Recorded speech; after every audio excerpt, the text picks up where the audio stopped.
Komen, udah dia mari. Dia dah mari.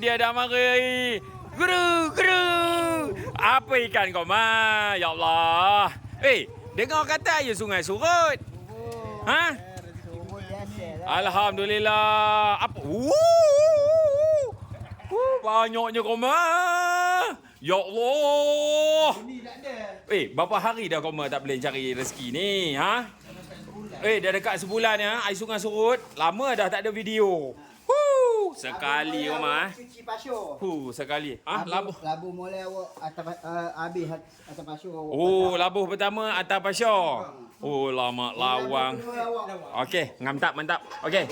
Sekarang ni, angkat seekor-seekor, letak atas Lepas tu kita belah perut terus. Atas ni. Letak atas terus. Atas ni. Atas pun ni. Ambil tu jap.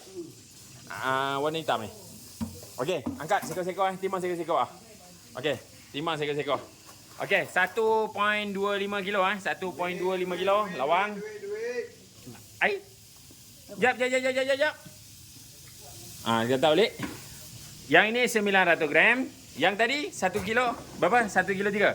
1 kilo 235. Okey, lagi. Alright. Lepas tu yang ini 750 gram. Okey, yang ini 750 gram tenggalan. Okey, yang ini 650 gram tenggalan. Yang ini tenggalan juga 1 kilo 100 tenggalan. Okey, yang ini lampam. Lama koma bulat.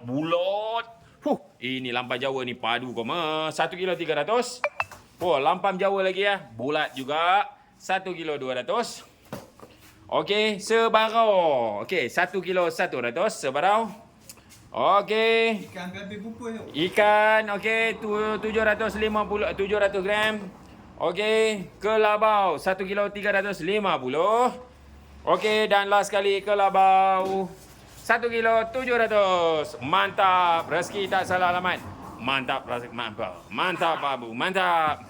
Rezeki nelayan di Sungai Perak Kita bantu mana yang mampu. Kok mana pun Koma yang mana-mana tak pernah mencuba ikan Sungai Perak, Koma cuba dulu. Mari sini, kau cuba dulu ikan Sungai Perak. Jangan sembang belakang kata ikan Sungai Perak tak sedap. Ikan Sungai Perak tak sedap. Mari try dulu. Rasa sekali, garanti. Cari lagi. Mantap. Rezeki tak salah, alamat. Yang penting harga berbaloi. Mantap Pak Bu. Mantap.